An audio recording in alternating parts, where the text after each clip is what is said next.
ये सच है लड़कियां लड़कों से आगे है, सियानी है। पढ़ाई कंपटीशन नौकरी सब में जनानी है।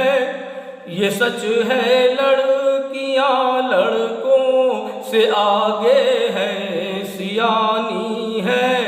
पढ़ाई कंपटीशन नौकरी सब में जनानी है। मेरे मकतब की वो साथी भी हमसे हो गई आगे। मेरे मकतब की वो साथी भी हमसे हो गई आगे। मैं अब तक बाप हूँ बच्चों का, वो बच्चों की नानी है।